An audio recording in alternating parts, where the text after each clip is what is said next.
Hi, this is Team 19. Today I am going to present the NASA Smart Rover development through the spiral and waterfall models of SDLC.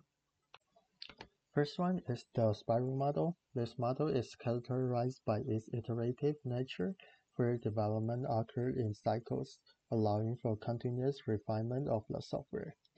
Each cycle involves planning, risk analysis, engineering, and evaluation. This iterative process is particularly beneficial for NASA because it allows them to identify and mitigate risks early on.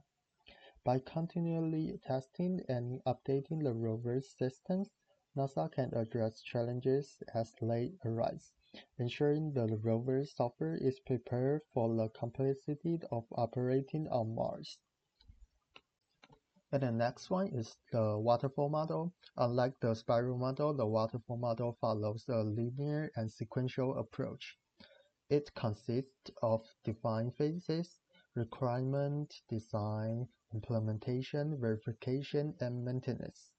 And this structure methodology ensures that each aspect of the rover's software is thoroughly verified at every stage.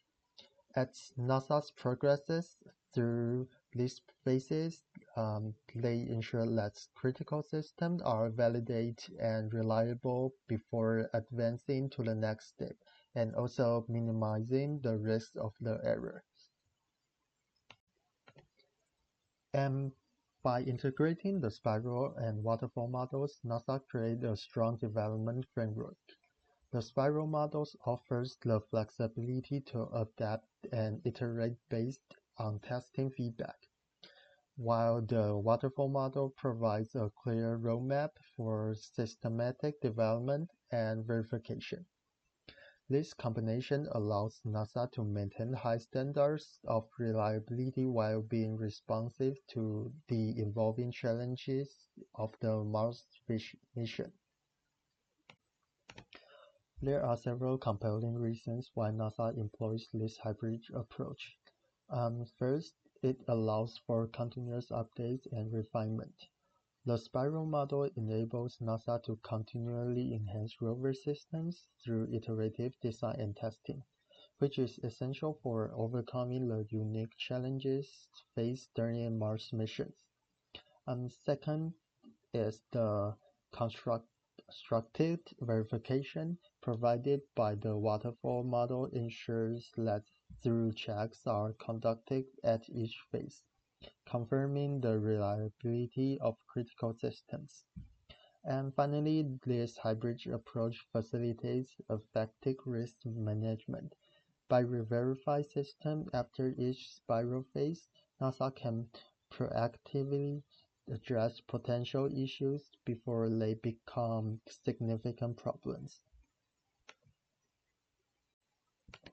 Despite the strengths of this hybrid model, there are instances where the process may deviate from the planned path. One significant challenge is unexpected technical issue. During testing, unforeseen problems can arise that require revisiting earlier design phases, disrupting the linear flow typical of the waterfall model.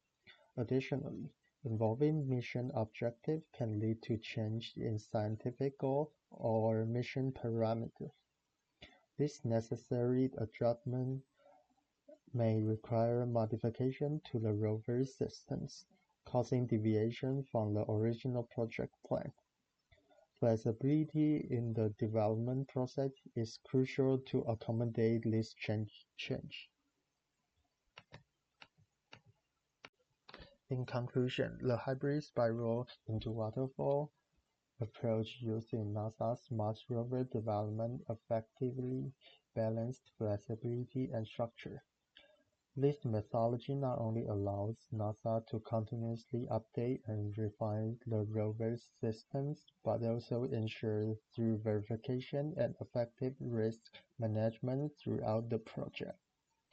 The success of missions like Curiosity and Perseverance is a testament to this innovative approach.